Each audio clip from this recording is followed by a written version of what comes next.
The following is a special presentation of Tony Kurre Radio.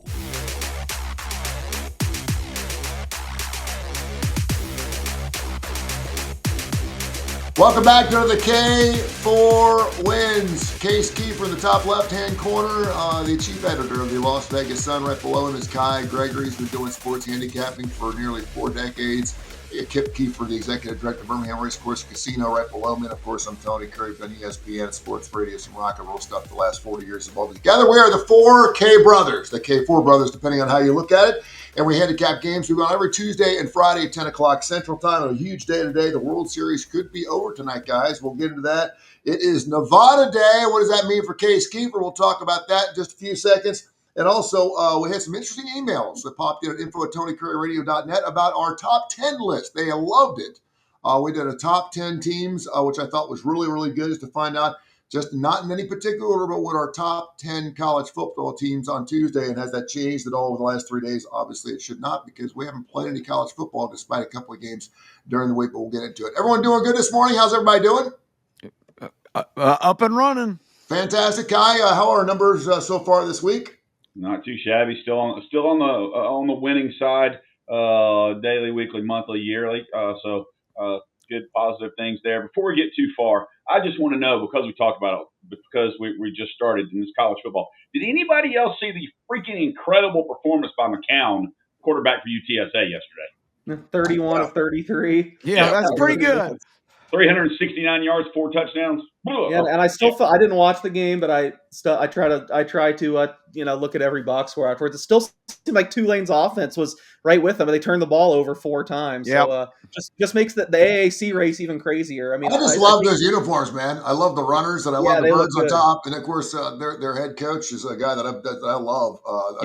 They're not having a very good season, by the way. I think they were 3-4 going to that ball game. I think they even up their record. But yeah, he was lights out. He was unbelievable. But what about Tulane, guys? I mean, are we ready to kind of put them in the disappointing category, because they were really highly thought of, and John Summerall's name is everywhere in this coaching discussion. Yeah, 5.5 points. I'd say disappointing, yes, but I'm not ready to write them off. I think the AAC is like the mid-major SEC. It's just there's like a group of like that's 16, a good call. And they can all beat each other on any given day. Like I said, when I looked at the box score, defensively it was a debacle, but offensively I still think they're right there. And we've already kind of seen it. A lot of these teams have beaten up on each other, and it's given me a little bit of hope, honestly. I think I might have given it out on this show before, as I have James Madison at 14-1 to make the playoff. And I thought for sure it's going to be an AAC team, but now, I mean, they all keep beating each other. We could have a conference champion with 3 losses. And then I'm wondering, are we really going to award a 3-loss champion? I still think the AAC is most likely, but I think that 14-1, if I wanted to put it on an exchange, I could make some money off of it, but I'm just going to ride it for now. Another sneaky good game this weekend at the AAC is undefeated Navy, 7-0, taking on, of course, North Texas. North Texas, another one of those, it's not a really smelly fish. It was last night from the standpoint that Tulane was given it 5.5. They get blown out. North Texas give it up 6.5 to an undefeated team in 7-0. But if you look at what Navy's done, FAU, UAB, Rice, Tulsa, they haven't beat anybody. I mean, they've been unbelievable. Jorge, I love the quarterback. I love what he does. They're fantastic. But we see this every single year. The Georgia Techs, the Nevadas of the world, good for them. Wonderful. Cincinnati's are undefeated 7-8-0 going to the season. Not Cincinnati this year. They got lost. But then all of a sudden, things seem to even out a little bit. And at the back end of the schedule, things start getting a little more difficult. Injuries start coming into play. And next thing you know, you get yourself a 2 or 3 loss team that potentially was in for a playoff thing. But good for them. Right now, Navy 7-0, and that's great for the country and good for everybody. So we'll get up. I do want to jump right into a game that obviously we're going to be very, very interested in, because I got a guy sitting down there. He's wearing the Hoover Bucks right now, but he's a huge Tennessee fan, and they got a monster game this weekend against the Oklahoma Sooners up there at Neyland Stadium. They're giving up 3 points. The over-under is now at 55.5. I think it started, what did it open at 58, 57, something like that? You've got the over 56 in the starting lineup, so that's boding well. We're going to go ahead and sledge a little bit and pull it back to 55 so you can have a winner chicken dinner in that particular case. But everybody, including the legend, loving Tennessee in this particular game, minus the 3. I'm going to start with you, Kip. Why? I just think the shine's kind of off Oklahoma. I think that was a really deflating loss last week to Ole Miss. I think the expectation in Norman was, and my expectation, I drank the Kool-Aid. I thought that Oklahoma would rise up at home in a situation where that was a game they really need to win to position themselves for what their stated goals are. The acquisition of Mateer and Arbuckle, and their statistically number one defense, which once again, my argument that statistics are not the best measure in college football. I guess you have to consider them because they are the actual numbers. But I think the Oklahoma defense was exposed last week. The irrepressible, amazing situation with I've been calling him Trinidad Tobago lately because it sounds better than Trinidad Chambliss. But that guy just keeps grinding up defenses, and I just don't see the mindset of Oklahoma. Maybe they're going to be a desperate team, but I really am high on Tennessee. The more I see them play this year, if they had a field goal kicker, they would have beaten Georgia. If they don't throw a pick six on the goal line right at the end of the first half, I think that game with Alabama goes right down to the wire. That's 16-14 at the half. Tennessee came right back out. Bishop ripped off the 55-yard run. They were very much in the game. That was not a game where I give Alabama a lot of credit. So I just think Tennessee is a team that people are not appreciating very much here, and I think they're multifaceted and dangerous. It's not so much I don't like Oklahoma. I just think Tennessee has to have this game. It's in Knoxville, and I think they catch Oklahoma at just the right time. Tennessee at 4-4 against the spread so far this year. Kai, what's your thoughts? Tennessee has the 124th ranked pass defense in the country. That does not bode great against Oklahoma, against Mateer. Mateer has come back since the injury, and he has not been anywhere near as strong No. with his passing game. Oklahoma's defense, I think, I'm scared that last week may have been a wake-up call for him. Aguilar's not going to run like Chambliss did against them, though. I do think that. I'm really kind of surprised. Keep in mind, Tennessee gave up 330 yards last week to Boley, the freshman at Kentucky, who I don't think's ever thrown over 33 yards, much less 30 yards in a game, to a really, really, really crappy Kentucky offense. Tennessee it looks like Colton Hood's going to play, which that's good. But at the same time, if you have all your guys back that missed tackles and gave up, 35 points to Kentucky, what are they going to give up to Oklahoma? Dark mode, it's in Tennessee, night game, it's going to be in the 40s. I think it will be an absolutely electric crowd. I love the over. I love the over in the first half. I like both teams' team total overs, which scares me because, like you talked about before we went on the air, loving Kansas City the other night, -7 in the first half, and they shit the bed. So, we'll see. But Tennessee, when's the last time Tennessee, besides Alabama with the pick six, scored under 14 points in a first half, especially at home? They get after it for sure. Offensively speaking, they've been up and down the football field, that's for sure. And it's going to be really, really interesting. Another game in the SEC that's been very interesting as well. And again, before the season started, it was Texas -15 against Vanderbilt. Right now, Texas, that line's moved up to 3. I'm going to do the best I can to stay away from it. I've been on Texas the last 4 weeks. I'm 1-3, or actually, I know I'm 1-2-1 because I got the push this past week. So I'm just going to leave it alone. But it's hard to believe that basically all I need is Texas and the money line to win this football game at home against Vanderbilt, really. And I'm still looking at Vanderbilt's schedule. I'm starting to pull a kip here. I'm looking at the first 4 games they played: Southern Utah State, Southern Illinois, Northwestern. I mean, they didn't play anybody. They've lost one game. Yeah, they did beat Missouri. They lost Alabama as their one loss, and that was fairly impressive. Missouri, I'm still not buying in. I'm going to use a Kip line right here. The jury's still out on Missouri. I think they're a good football team, but I don't think they're in the top 10 teams in the country by any stretch. And here's Texas giving up 3 against Vandy, and really, every game's a must-win for Steve Sarkisian. Case right now, what's Vegas thinking about this game? Yeah, well, I have bets on all the games we've talked about so far, and you can probably figure out the last one, especially what side I'm on, because of what we talk about every week and how it sets up. But this one, I actually, unfortunately, didn't want to do it, but I did wind up taking some Texas. I happened to be at my computer, which I often am, when a notification came out that I think Arch practiced at least in full or limited. It looked like he could get out of concussion protocol, which the college football, someone needs to look into the concussion protocol in college football. The NFL, I see it firsthand. I think they take it super seriously because they got sued so badly, and I think they're careful. The college football concussion protocol seems like nonsense. But anyway, I knew that the market was going to be high on Arch coming back in because I think we talked about Tuesday. I saw the number drop a lot when it looked like it was going to be Caldwell. I thought 1 was just a little too much. So I saw a bunch of books move right away to 2, and I saw some stale ones. I just picked off one of the -1s. So I am on Texas. I'm going to be probably bitching and complaining if they do what they've done all year. It looked like a letdown Saturday, but I did get a little bit of Texas before that moved. On the other game, it should come as no surprise. It seems like every single time this year, if not last year too, when everyone's on one side, I just happen to be on the other. And I think rumors of Oklahoma's defense demise are just greatly exaggerated. Ole Miss had like 4 field goals and a safety in that game or something. I mean, they only gave up really, I think, 21 points. I mean, that's not bad against an Ole Miss offense that lit up Georgia for 30-some the week before. Yep. So I don't know. I didn't really downgrade Oklahoma much off of last week, and I know their offense has been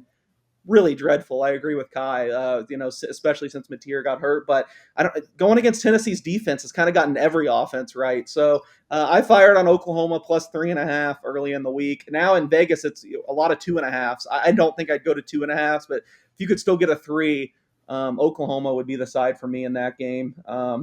So hopefully that answered your question. That's where I am on those 2 SEC games. Greg McElroy agrees with you. I saw that he expects Oklahoma to win easily. Yeah, I don't think easily. I thought over the 3. I mean, I think it's a coin flip. Could Tennessee completely overwhelm them? They clearly have the better offense. Yes, but I just think it's close. Hey, I used to do that show. Oh, yeah. Anyway, it should be a very interesting ball game. I think another game that's going to be really interesting, too, and we talked about coaching changes, and we've certainly seen the flip. We saw at UAB when coaches change mid-season, how the teams perform. It's easy to think, rah, rah, rah, we're all in this together. We don't have a head coach. Let's go play for each other, blah, blah, blah, blah, blah. But then when you're talking about a coach that everybody on the face of the earth wants to hire in Lane Kiffin, what does that do to a Lion Case keeper when you're talking about taking on a South Carolina squad?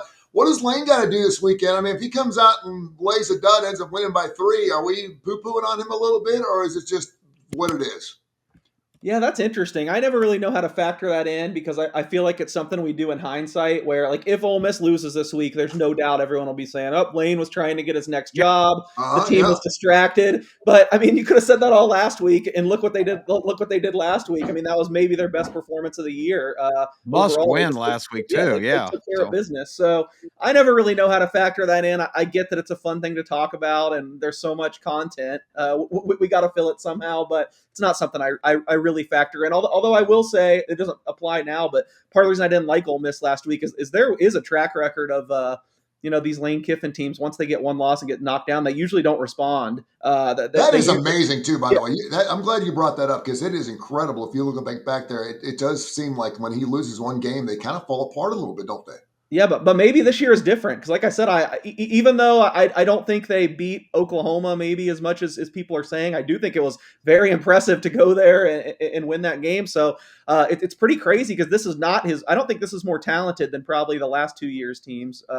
But maybe this team's a little bit different, and that might be some of Chambliss. I do think Chambliss is special, so I don't expect them to lose this week, and I'm not factoring in anything that has to do with his coaching search.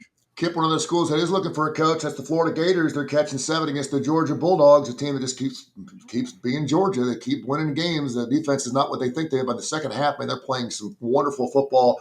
The world's largest cocktail party. I will always call it that because I think that's the coolest thing in the world. The Georgia Bulldogs giving up a touchdown, in some places, maybe even a hook on top of it against the Florida Gators. What are the Gators going to perform like? The unknown factor in this game, too. There's always this subplot in all these games. What is the interim staff, Billy Gonzalez, who's been a servant of the program for a long time, but what's going to be the mindset of that team? Are they going to be organized? Are they going to be their play caller now is the quarterback's coach, who I've never heard of. Billy Gonzalez didn't even use his first name in his press conference here today. He says, "Well, Coach O'Hara is going to be calling the plays." I don't know, if Coach O'Hara, if he's the son of an Irish cop, or I don't know what his background is. I don't know anything about him. So he's going to be in DJ Lagway's helmet, his voice. The offensive coordinator at Florida, who was that in just name only, is still on the job, but he's not going to be calling the plays. So who knows what you're going to get with Florida? It's a mixed bag. Are they going to be inspired? By all accounts, Billy Napier was a popular guy, just not a very accomplished situation in terms of his tenure at Florida. So I just don't know what you're going to get. You know what you're going to get with Georgia. They're frequently not prepared for the beginnings of games. They make some subtle, and Kirby said, do not get on this "we make great adjustments at halftime" thing. He says that's a myth. Do you think we're going to wait till halftime to try to fix things that we see? I mean, Kirby, was getting all this credit. He said that's all BS. That's not what we're doing. Georgia's just a strange team now, but I think what you have to recognize in Georgia is all of a sudden they are becoming a well-oiled machine offensively. I started the year talking about all the weapons they had, and a lot of people didn't realize the just embarrassment of wealth they have in the running back room and the wide receiver core. And the other thing about Georgia that's really stunning, with all of the injuries they've had and all the mixing and matching they've done on their offensive line, this group has really gelled the last couple of weeks. I saw it in person at the Auburn game. After the first half of just disorganization, they were literally blowing what people consider a good Auburn defense off the ball in the second half and picking up every crucial third and fourth down. Georgia's got a bunch of five-star blue chip young guys playing on the line, and they've had to learn as with a baptism of fire.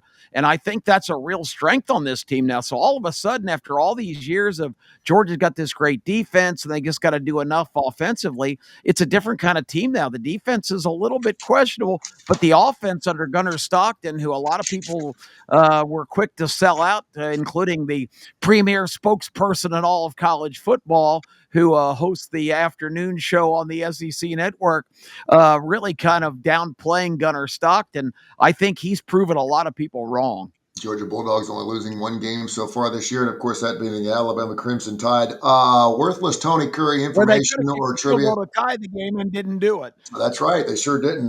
There's only one team in college football right now who has not lost a game against the spread this year. Do you know who it is?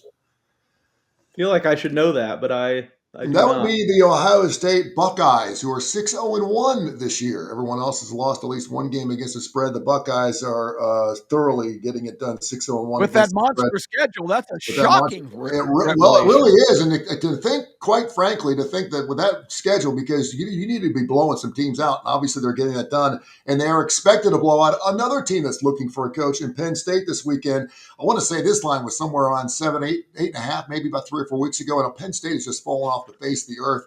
Case at 19.5. Have we just thrown the towel in on Penn State?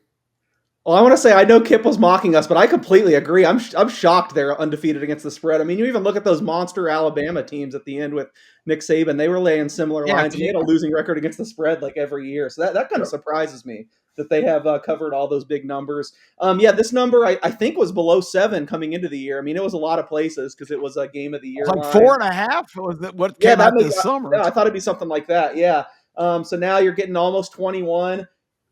I hate to say it. I guess I just can't quit the lovable losers. But I say this is the week their perfect against the spread record goes away. I have that can't feeling believe I did too. it, but I ended up taking Penn State plus 21. I mean, you just look talent by talent. This is the closest game they've had. I think it looks like Penn State is doing the right thing that you'd want to do against Ohio State with this interim coach. They're just going to run the ball, hope to get 4 yards, run the play clock down. They're really going to try to shorten the game. They're not going to try to give them opportunities to completely blow them out. So I don't know if it's fully come off 21 yet. Before it came off 21, I really didn't want to do it. This might have been one of the last bets I made, but I just couldn't quite get to. Oh, it's even. We got as low as 18.5 now in Vegas. So, wow. someone's thinking my way, I had to take a little bit of Penn State plus 21. I think the perfect against the spread record goes away this week, and I'm not calling for them to lose outright, but as bad as Penn State has been, that they still have.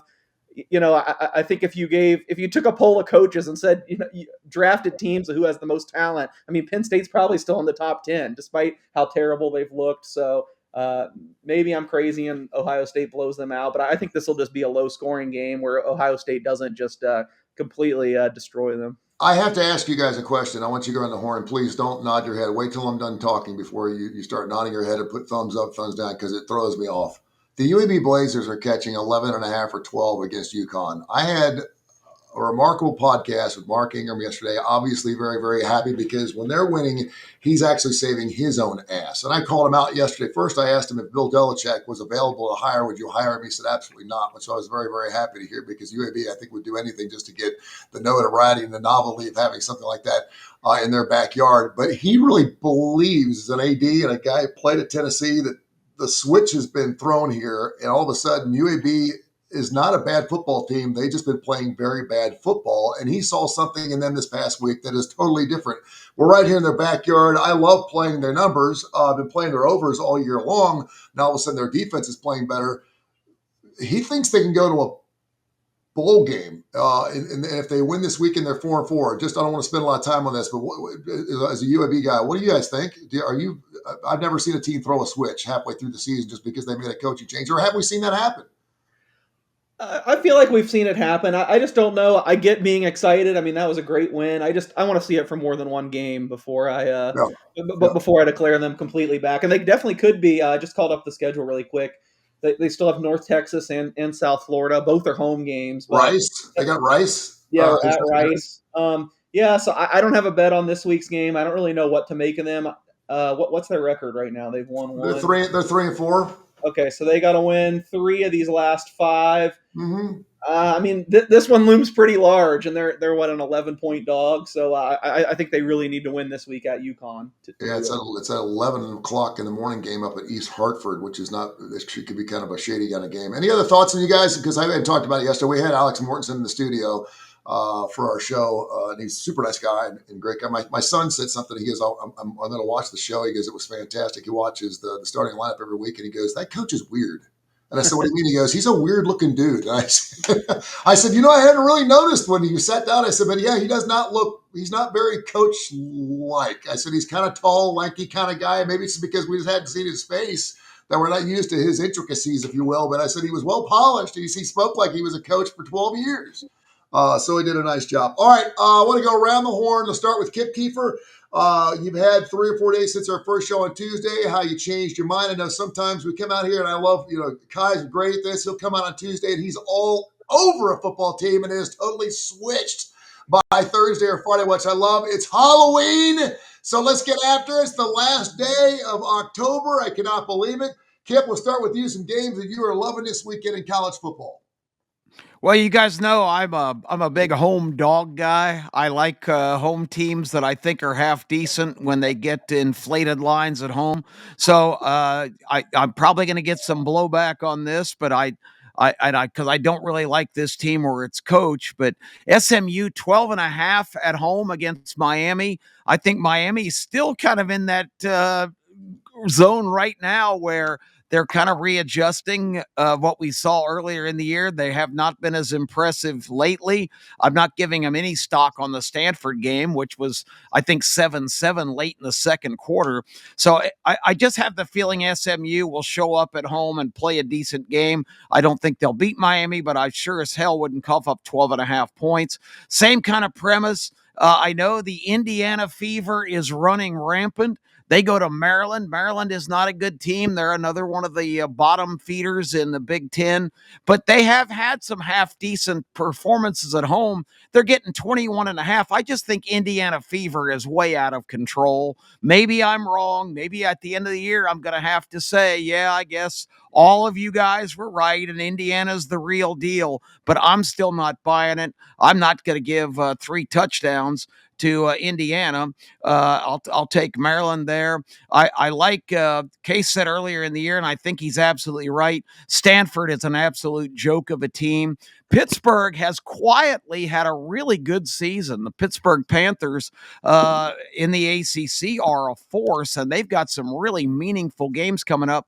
They're only having to cough up. Stanford is a home dog, so I feel like I'm contradicting myself, but it's a home dog that can play. Stanford can't play. Ridiculous. They beat Florida State a couple weeks ago. I think Pitt blows them out in California this week. Those are the main ones. I like Tennessee a lot against Oklahoma, as I mentioned. I just think if this game turns into a shootout, I don't think Oklahoma can keep up unless John Mateer of old comes back, and I just haven't seen it in these last couple of games. Just a couple other really quick. I like Baylor at home against UCF.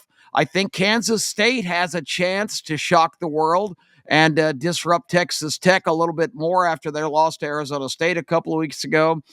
Kansas State finally back on track after the disastrous trip to Ireland, and they slept walk through the first 3 weeks of the season in the Bill Snyder Family Stadium in Manhattan. I think they're going to make a big stand against Texas Tech.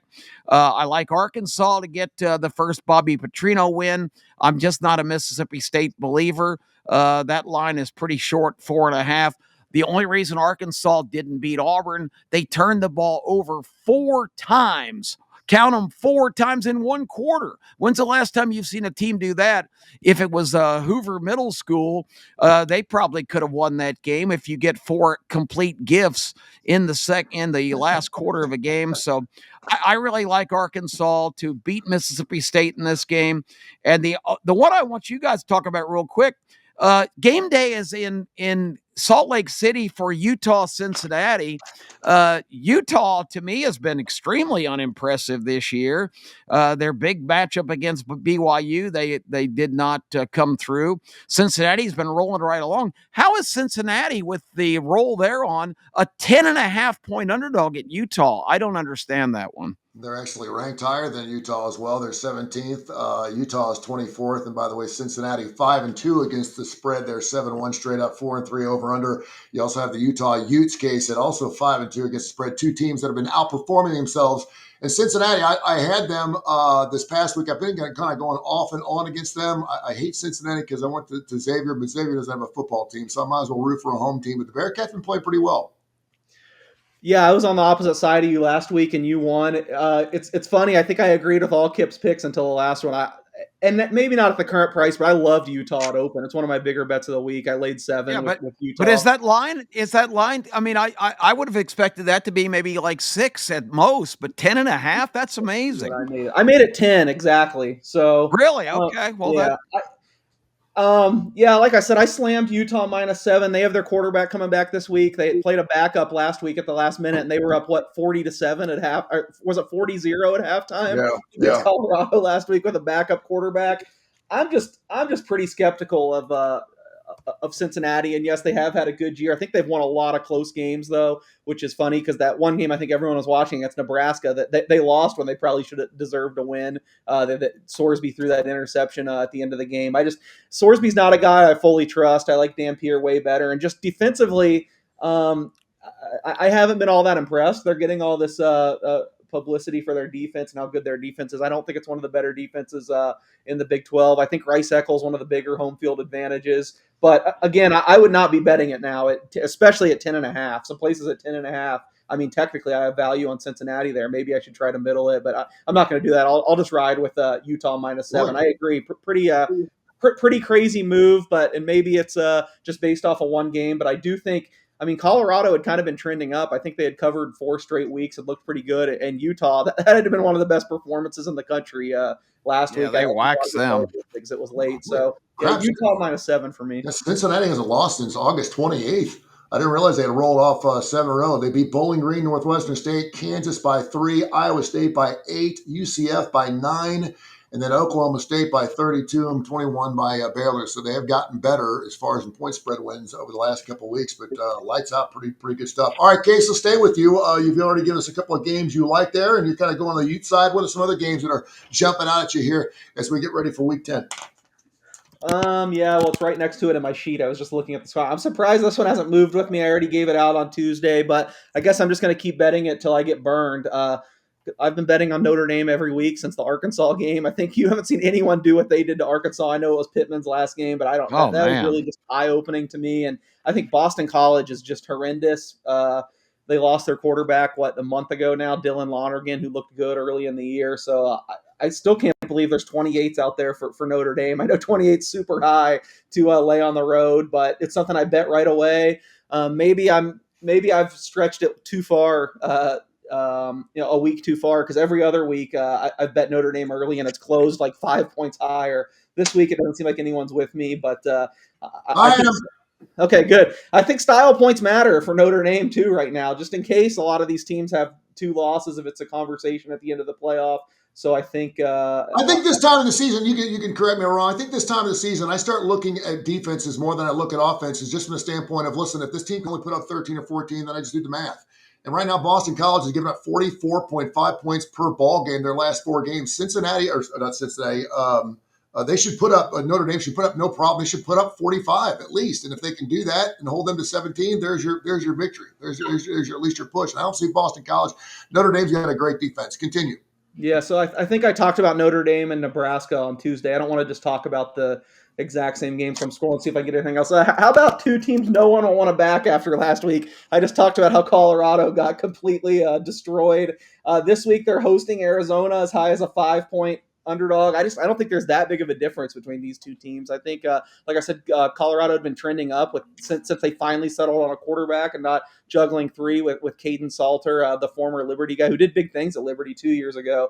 I just think 5 at home, that's still at elevation. I think one of the bigger home field advantages too. So I took Colorado +5, despite how bad they were last week. And the only team that might have been worse than them last week was Minnesota, who lost 41-3 to Iowa. But I laid it this week. I laid 3 with Minnesota against Michigan State. Michigan State hasn't been much better, and there's a lot of rumblings about Jonathan Smith parting ways with him there. I don't necessarily know if that plays into anything. I didn't put any of that into the number, and I still came up with Minnesota as a 6-point favorite. So only at 3. I think this might be an overreaction to how bad they looked last week. Their defense for the year has been pretty decent. So I laid it with Minnesota, two extremely ugly teams no one will want to touch, Minnesota and Colorado. Man, do you remember how hot Deion Sanders' name was this time last year? Do you remember? I mean, he was going to go to the Dallas Cowboys. He's not on any. I mean, he was on College Game Day one week. The next week, he was doing Aflac commercials. I mean, he was the pigeon on the Direct TV commercials. I mean, this guy was he's still doing those commercials. All right, he's still getting paid. But I mean, I haven't heard squat from Deion Sanders since week 2 this year, which is pretty incredible. All right, Kai, what's jumping out at you? I had that Arizona-Colorado game marked as a mighty smelly fish because I do think Arizona is significantly better than Colorado. But going on the road, that 4.5 was like I thought that line would be more like 7.5, and for it to come out at 4.5 and 5, it's just like I hadn't jumped on it, but it stuck out to me. Another one I hadn't jumped on that stuck out: Duke getting 3.5. Yeah, you've been waiting for that Clemson 11 o'clock home game, haven't you? An 11 o'clock game, might I add, at home. I put a little bit on Duke plus 3.5. Another early game. Army Air Force. I loved Armed Forces games, and Army is banged up. Air Force is putting up all kinds of points with Zarka at quarterback, but their defense sucks. Their defense is almost as bad as Navy's. I've got to take Air Force in a pick 'em there. I don't know why, but I just kind of do. I agree. SMU now it's at 10.5. I like them catching points. I mean, I think you have to take the points, or you can't play that game. Something that I'm really looking forward to tonight, which will make me think about UAB later in the season, is how is Memphis going to show up tonight at Rice? That game's sticking out to me. Looking at that total tonight, I also love this UNC Syracuse game tonight. Jumping on that as well. Looking at Houston -13 at home against West Virginia. I thought that line would be 15, and it's only sitting at 13, and that kind of worries me. But I'm going to go that way. Navy and North Texas. How can you not play over in that game with Navy's horrible defense, with a good offense? Based off of Horvath, basically North Texas offense is firing on all cylinders. Another one that sticks out to me is if it gets to 7. Do you bet Cal +7 at home against Virginia, or is Virginia going to really bounce back if it stays at 6? I do like that over in the Tennessee game. And one that really sticks out to me, and this hurts me thinking about it, but something's up NC State only catching 5.5 at home against Georgia Tech. Now, I love Haynes King. I think Georgia Tech wins, but it's probably going to stay within that 5.5. If you ask me, it's just something there. And some week that I wanted to point out, and maybe it's a useless fact. I saw it this morning. Vandy's 10-3 against the spread since the beginning of last year. 9-3 in conference versus spread. Texas against the spread, top 10 in the last 20 seasons, 2-10 against the spread, and 8-15 ranked against the spread since 20. Only Boise and what other school, Tony, are worse than that against the spread against top 20 teams in the past 5 years. Near and dear to your heart. Cincinnati or Penn State? Clemson. There you go. Yeah. You gotta go that way. Let me tell you, my son called me yesterday, and I say this sparingly because he's got anxiety issues, and he went to Clemson because he wants to see winning football. It was really important to him that he goes to a college that he can root football. He's going to be in a stadium somewhere as his job. He loves the live sporting event more so than even I do, and so it's just killing him to see his football team play like this. By the way, tickets $17. $17 to see winning football next year. Wow. Yeah, $17 to go see Duke and Clemson this weekend. He asked me if I would come. That's unbelievable. And I said, "Listen, man, I'm a little short." And he goes, "Dude, I need you in town. I can't watch it." And he was serious. He's in tears. He goes, "I cannot watch this football team alone and watch them lose to Duke." He goes, "I'll lose it." And I said, "Okay." I said, "So I may hop in the car after the show and drive up." It does look like Cade Klubnik is going to be healthy enough to at least play, despite the fact that he's not putting up the wonderful numbers he did last year in 36 touchdowns and 6 picks. He is better than their backup. You mentioned Memphis. I thought Memphis really showed a lot of epoxy by what they did against South Florida, coming back from 17 down late in that ball game last week, because they could have just folded it up and all of a sudden they lose to UAB in South Florida in back-to-back weeks. They go from being that team that's going to be in the top 12 to all of a sudden just being off at the face of the earth. So they really showed me a lot, but I totally agree with you. I want to see what they can do this weekend. And the Rice game obviously looms really, really large there. I mentioned I like North Texas minus the 6.5 against an undefeated Navy. Navy is 1-5 against the spread. They have beaten FAU, UAB, Rice, Tulsa. I need to say no more. Boston College mentions giving up 45 points a ball game their last 4 games. They're 1-6 against the spread, Boston College, and everyone knows how shitty they are, and they still can't cover the spread. They're catching points wherever they can. Something tells me whenever I see a line that large, and it's always that little hook, that it's. I'm telling you, we're going to see a 42-14 game. It's going to be 42-14. It's going to be within a couple points one way or another. But man, Vegas knows what they're doing. So 28 and that hook can always be the thing that can get you, particularly when you talk about a ball game really large. I may jump on Texas. What's money line -3 in Texas? Case, do you know? The I have it up. I can get it for you in 1 second. Let's see. 160, 170, something like that. I mean, there's some Circa's at 150 right now. So 150. 150. That's not a bad. I don't like to lay that kind of juice on any team that I'm not too sure about, because if they're going to lose, they're going to lose. Period. They're either going to win by 7 or they're going to lose. So I don't know. Maybe I don't know. Just play the under and enjoy it. Yeah, I might do that. And I think the Georgia-Florida game is going to be just a slob knocker. I think that's going to be a lot of fun to watch. I may just tune into the second half of that ball game. I think that's going to be fun. Arkansas, I think, is going to be really interesting. I love the fact, Kip, I think you're right. It's something like Petrino's job. It's his job to have. But you were talking about Georgia Tech, too, coming in 8-0. What's the chance of Key going to be there next year? Everyone's talking about Brian Kelly perhaps taking the Georgia Tech job at the end of the season. He will not take it. You will never see Brian Kelly No, again. no. You know why, too? Because if he can make money on top of his $54 million, I'd say he'd take it a heartbeat because I know how tight his ass is. He wouldn't buy me dinner last time he came to town as a University of Cincinnati Bearcat fan. I remember he was here. They were playing Notre Dame, I think, in like the Birmingham Bowl back in 1989 or something. Yeah. He wouldn't buy me. He would not pick up the check. Well, his financial situation is a little better than it was then. When the check came to the table, there were 6 of us. And That's he so wanted, sad. He wanted the fucking check separated. Oh, that's so sad. I said, Coach, you're serious, right? I mean, separated. It wasn't like any of us were getting like shrimp or anything. I was like, you got to be kidding me. He wanted the check separated at some Southside bar or something. I was like, whatever. So yeah, he's a tight ass. But yeah, if he can make more money, he'd take it. So those are just a couple of games that I'm liking right off the bat. The National Football League, we'll get into some NHL as well as some NBA. If you listen to the show, more so we're doing NFL and certainly on Fridays, college football throughout the entire week. And then we'll get into some NHL and some NBA stuff as it warrants when it comes by. And of course, of any other stuff, we got college hoops right around the corner. I cannot wait for college basketball season. I am just, for some reason, just super stoked about college basketball season. I can't wait to see all of our favorite teams get after it. But let's take a look around and start the case right now. What are some things that are popping out to you, and how are some line changes in the NFL this past week? Obviously, injuries play a huge part in that. But what are some games you like in this weekend for Sunday? Yeah, one final thought on the point before, because I know we like getting into the coaching stuff. This isn't an original thought. I heard someone else say it, but it really was made a lot of sense to me.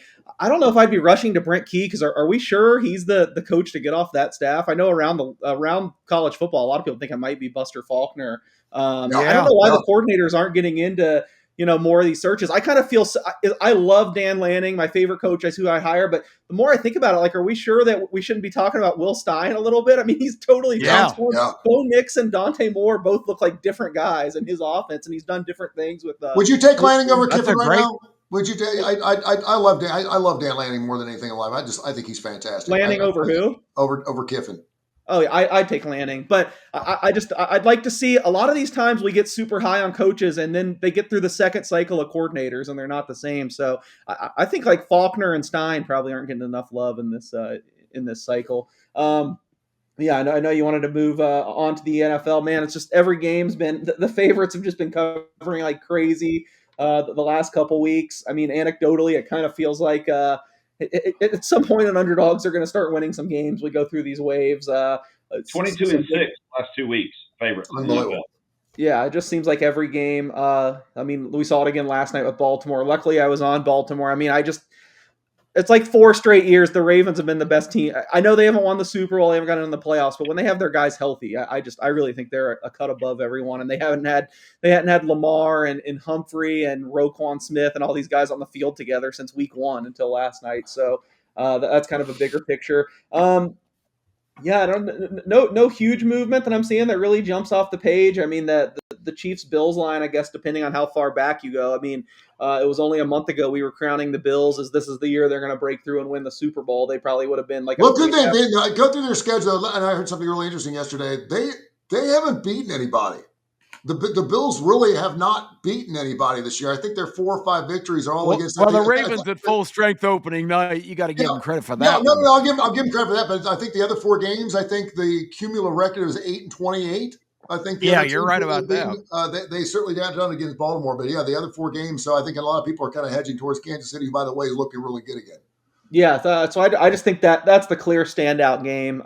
Would be no surprise if that's an AFC Championship game preview or maybe second round. I mean, seems like they meet in the playoffs every year. I just think, and I don't even necessarily think it's wrong. I mean, I did make the Bills a slight favorite, but I understand how good the Chiefs have looked, and the Chiefs kind of break the betting models year after year because Mahomes is just so good, and I guess him and Reed do the little things. I just think it's a little wild that it shows you how quick perception changes. The Bills definitely would have been a decent sized favorite in this game a month ago. Now they're a home underdog. I feel like that's one to watch. If I'm just looking at Falcons, Patriots are playing out of their brains. Any reason, Kai, you say it every single week, and they're doing fantastic. And let me see what they're doing right here against the spread. They are 6-2 against the spread. Your Indianapolis Colts 7-1. Even when the line's 14, they're getting it done. They're only giving up 3 at the Steelers. Any surprises there? Well, it's not my Indianapolis Colts because I'm a Titans fan, so it pains me. But I'm all over Indiana Jones. Again, yes, I'm going to lay the 3. It's not my NFL game of the year like the Jacksonville-Vegas game is, you got to have your game of the year, your play of the month, your 10,000 Yeah, star lock of the year. Now, that's right. there's no way I'm betting against Indiana Jones, no shape, form, or fashion, because he just spank that ass in every single way that he wants to. And they'll be able to run on the Steelers. Jonathan Taylor should have a pretty good game. I don't know if y'all saw this. I bet Case did. GM for Miami just came to terms to part ways for Miami. So their general manager is now gone. I guess that's how McDaniels is going to save his job for another 2 or 3 weeks off another horrible performance. But I think that really doesn't make a lot of difference, but it will. I love Jacksonville this week. I love Indianapolis this week. And for the first time, I think in probably 8 years, and I know who's playing and everything, I love Dallas as well. I really did. Those 3 games, which makes me think I should bet the other way, but I love those 3 games. No, Dallas is giving up 2.5, and that's one of those games where you're getting Dallas at home against a 2-5 Cards team. Why not give up 3.5? I mean, again, Dallas is Texas to me. Every team from fucking Texas screws me over. I play Dallas Cowboys every single week just because on paper I'm just waiting for that flip, that switch to flip. I'm just waiting. Real quick before we move on, I apologize. I meant to say this. Just watch, and this could be a prop bet if anybody out there listening is on any of the places that plays props. Watch out for Jeremiah Love to go for 175 and 3 TDs, as November is Jeremiah Love for Heisman month for Kai in Notre Dame. By the way, your words to God. Let's go. Let's go. by the way, the ESPN bet of the night last night, Aaron came out with it, was Lamar Jackson over 34 yards rushing last night. He came up just a little short. I just want to mention that. So everyone's How many did he have? 17. I know how much you follow that, because I mean. No, I was going to jump on it. I mean, I'll play anything she wants, man. You would lick her butthole. There's no doubt about it. I get it. Like from here to next Tuesday, yeah. I mean, I would lose a bet knowing that was going to be. I would do a Back to the Future thing where I'd give her the log of all the games that are done already if I could get that opportunity. Absolutely. Yeah. It's just interesting to me that when you talk about EKD, you're talking about a log, because you would take a log from her, in any shape, form, or fashion. Yeah, whatever it takes, man. Okay. I didn't take it there. He did. What about some other NFL games? I'm looking at 49ers and Giants. I'm just going to throw some things out here. The Bears and the Bengals. And by the way, Joe Flacco, leave it to Joe Flacco. He's got a sprained ACL in his throwing arm. He's 41. I cannot see him starting this game, and the Bengals are actually catching points. He's not going to play. That's another game where, you leave a pair of tickets on the floorboard of the car, and when you get back in, there's 2 more tickets sitting there in the floorboard of the car. Someone breaks it and leaves you 2 more tickets. I don't think I'm going to be making a Bengals game this year just because I can't do it anymore. But any other games jumping out to you before we move around a little bit? Let's do. I want to talk about the Patriots and the Falcons because it looks so obvious. The Patriots are playing great. The Falcons, just like they have since they were founded in 1966, absolutely suck. We're talking about how bad the Dolphins got mauled last night, the GM quitting. Did you guys watch the game last Sunday in Atlanta? The Dolphins, I thought Larry Zonkin, Jim Kick, and Paul Warfield were on the field. They just killed the Falcons. Nobody watched the Falcons game. Nobody cares. The Falcons fans don't care. They just suck. They are so bad. But you know what's going to be very Falcon-esque here? They'll go to New England and suddenly, somehow, magically, they'll cover or even pull the upset in this game. I've seen it 10,000 times in my career, living down here and growing up in Atlanta. The Falcons are the most bizarre, ridiculously malfunctioning, disjointed franchise in football history. The Patriots are the obvious play. They're playing great. Drake May is cooking with gas. The defense is playing well, but I just have that sick feeling that the Falcons are going to upset the apple cart here. Yeah, Patriots are getting a 5.5. By the way, they're 6-2 against the spread. Something interesting too. They should be 10.5 after that Falcons performance last Sunday. The Falcons 1-6 over unders this year. So if you're going to make a play, the under would certainly be a line there. It's 44.5, which is pretty stout for a Falcons game. 44.5. That's right in the middle of the pack. So If you're looking at something like that, they're averaging 17.14 points per ball game. The Pats put up about 27. And I told you guys, Tony, at the beginning of the year, Raheem Morris is not the answer. That was a terrible hire. I agree wholeheartedly.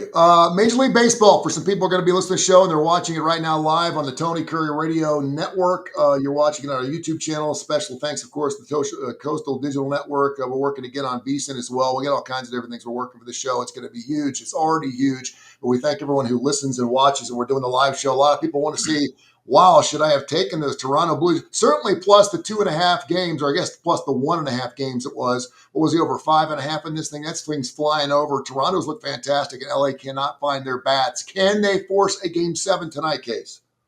I mean, yeah, certainly they could. They're the favorite. I don't begrudge anyone that says otherwise and is on the Blue Jays today. I will say it's superstitious. I don't really put much into it. It's kind of a joke, but I'm looking at the scrolling line below us sometimes come through, and it one of the headlines was Drake trolls Shohei Ohtani on Instagram. Anyone that's like deep in the sports betting world knows about the Drake curse. There was a stretch where he posted like 12 straight tickets on big sporting events, some of them UFC fights. I know he's a big fight fan. He lost every single one. It seems like every time he jumps in the fray, it goes the opposite way. So I, as you guys know, and I've talked about a lot, I've got Dodgers futures, and I was kind of feeling down in the dumps, dejected, like they're probably gone. But I don't know. Drake gave me a little spark of life. In all reality, I do think this is a little short. I mean, the line. I like Yamamoto. He's probably going to have one bad inning. I would prefer him over Gausman. It's a close game tonight, but I think I'd slightly lean towards the Dodgers forcing a Game 7. I think it's a tough sledding to say they're going to win 2 in Toronto when both the games look pretty close, but I don't think it's quite over yet. Their lineup has not given you much to be excited about. And of course, they're going to pitch around Shohei Ohtani now. And man, for as much money as they've spent and as much as we talk about, how they have an unfair advantage. I mean, once you get past like, I don't know what the 5 or 6 batter. I mean, like Edmund was great for them last year in the playoffs, but he's terrible. Just the bottom of their lineup hasn't produced at all. Alex Call is playing all the time, for God's sakes. He was a scrub with the Nationals. What the hell's going on there? I love when your voice gets really high like that. I will say this, as a purist, there's nothing better than seeing a team like LA that spend $8 trillion to win championships and to come up short. Now, Toronto's not a small town league. If you've ever been to Toronto, it's a pretty big city. It's a beautiful city, and it's expensive as hell, by the way. It's more expensive than New York, Toronto is. But I think I saw they have the 4th biggest payroll, so that's the only thing I take exception. Yeah, it's a small, gritty team. Just because they're getting paid in Canadian quarters with mooses on it doesn't mean it doesn't spend the same way, for sure. Toronto's right there, but it is fun to see LA putting all this money up and get 162 games into the year and then come up a little short. Kip? Yeah, I mean, the Dodgers case just hit my point big time, that it was amazing watching that 18-inning game. If you got by the top of the order, then it was like the rest of the lineup is just pathetic. How old is TK Hernandez? Like 57? 57 He's years been old. playing. Yes. I think he played with Sandy Koufax, who was in the stands. Charlie Huff's coming in after him. There's that. Yeah, he's way up there. But I just kept seeing Alex Call coming up time after time after time. And like I say, he couldn't even start for the Nationals. It's just amazing to me that you have all that money out there and the bottom of your lineup is absolutely pathetic. Yeah, teams that go into Game 5, 2-2, and win that Game 5, win the World Series and/or the playoff series 73% of the time. Toronto obviously got that done, and it's put the Dodgers. If there's one squad that I would bet on, and you're getting Yamamoto minus $144. I don't know. I can't remember the last time. Maybe earlier in this series where that price has been that low, just because the pitching is so stinking good on both sides of the ball. But yeah, it'd be hard not to want to pull the trigger on that. And I think a lot of people obviously want to see a Game 7. And I got to tell you, I love that guy now, because for Yamamoto in the 18-inning game to go to the manager and say, I'm ready to go, he had just pitched a complete game a day before. Yeah. And you don't, let's give the Japanese culture and the competitive spirit of Yamamoto a big gold star there, because I don't see the prima donnas in this era. Nobody else was going up to him and saying, hey, I'm ready to go. I just think that was very commendable. He was going to be in the game if it went to the 19th. Let's start the day by making some cash early in the day, 2 o'clock or 3 puck, depending on what time or what start of the world you're in. The Avalanche and the Golden Knights, both teams 6-1. The Knights are actually giving up $1.05. Avalanche giving up $1.15, basically a picking game over under 6.5 over. Case, you're going to be at that game with your boy today. I want to Down on the glass. I want to lay some money down on something today, and I know you go with your heart and not your head. But tell me what I should do to get on that early puck line at 3 o'clock today. Yeah, I think the total's probably about right. I would make it 6.5 if you could get plus money on either side of that. It's probably about right, and it doesn't look like you can right now. There's some 6 minus 25, but I probably wouldn't play that. I just probably would play whoever's plus money, and it looks like right now that's Vegas. I mean, there's a strong chance these are the two best teams in the NHL. I still have Colorado number one. I know they've been a little bit up and down this year. They've been playing without their goalie, though, who might be back today. I think they said he's going to start some game this weekend, Mackenzie Blackwood.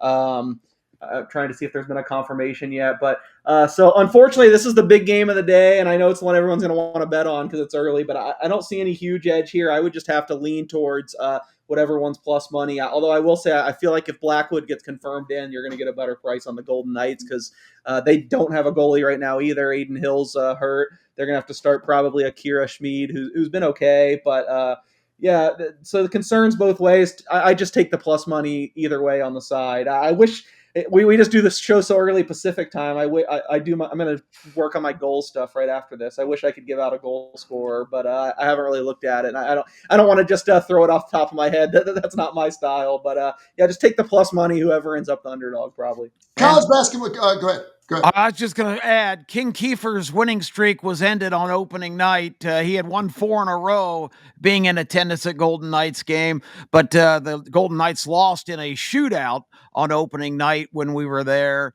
to start the season against the LA Kings. So if you're playing the King Kiefer never loses when the Golden Knights never lose when King Kiefer's there, he did have his streak snapped recently. College hoops start in earnest. Is it next week? Monday. Yeah. So I hate that because this obviously is our last show before we do that. But on Tuesday, obviously we're going to have a lot of teams who have not taken to the hardwood yet. So on Tuesday, we're going to go through college basketball, futures, hoops, all kinds of stuff. So make sure if you're into some college hoops, you're into the March Madness and who is it, make sure you check out our show 10 o'clock Central Time right here on the Coastal Digital Sports Network on Tony Kurre Radio. I'm everywhere on the Audacity, wherever you get your favorite podcast. Beeson coming soon. We're all over the place, so make sure you check us out. We'll get on Tuesday, and we'll go through the entire college basketball season. I cannot wait for college hoops this season. Maybe it's because my football teams suck. You got 5 sports going tonight. You got college football. You got Major League Baseball. You got hockey. You got NBA. You got 8 cup games going tonight, and you didn't ask me, but the Dodgers win tonight and force Game 7 easily. I knew you'd have something to say about it, and I know that's the way you want it to go. So sometimes I have to look at me in the eye. Look at me in the eye. Look at me right in the eye. Look at me in the eye. Look at me in the eye and say the same thing. Tell me the Dodgers are going to get it done tonight. Dodgers, easy win. You're so full of shit. Okay, yeah. Let's go. Because people love to bet on Game 7s. So we'll see what happens. Yeah. All right. Definitely. All right, gentlemen, thank you so much for all your time. Anything else you guys want to add to the NBA at all? I love doing the show, by the way. I do 17 different shows. I'm adding 3 more shows come January. Higher Hell Water. It looks like this show by far is one of our most listened to shows, probably because people around this part love, first of all, 4 great guys, but they also love to gamble. Real quick, Tony, what was the feedback? Because you teased that, so go ahead and enlighten us. Most people love the idea that we, first of all, did not do any type of ranking. Most people I did it on accident. Sorry. Yeah, no, it's okay. They love the fact that we didn't go 1 through 10 because people they just love the fact because they kind of. And one guy said you're showing your ass. In other words, not by putting an actual ranking by him, you can screw it up. And I said, well, screw you. Come up with your own top 10 list. I don't give a shit. But that 12 teams make the playoffs, dude. Yeah, it doesn't matter who's number 1. That was the whole idea. And the truth of the matter is, the first lineup comes out Tuesday, correct? So Tuesday, we'll know what our top 12 is on Tuesday. Oh yeah, that very important gathering in Grapevine, Texas, So- every week for filet mignon and Don Perignon, so they can watch the games together and screw up the whole thing. Sure. So maybe on Tuesday, while we're doing our college basketball preview, maybe we will do what our top 12 looks like. We're not going to do what it should look like because we've already done that. But, we're going to go ahead and misogynistically be protagonist here and go ahead and give these knuckleheads out there who had their SIDs watching the game, by the way, and find out exactly which way they're going to vote. I'm sure Ohio State, depending on what they do this weekend, will be the number one team in the land. So we'll see. All right, gentlemen, thank you so much. Thanks to Angel and, of course, the entire crew there with Coastal. We love you. We thank you. Have yourselves a wonderful weekend. Go make some money, guys. We'll talk to you on Tuesday, 10 o'clock Central, right here on Tony Kurre Radio. Thank you, man. Happy Halloween. You too, man.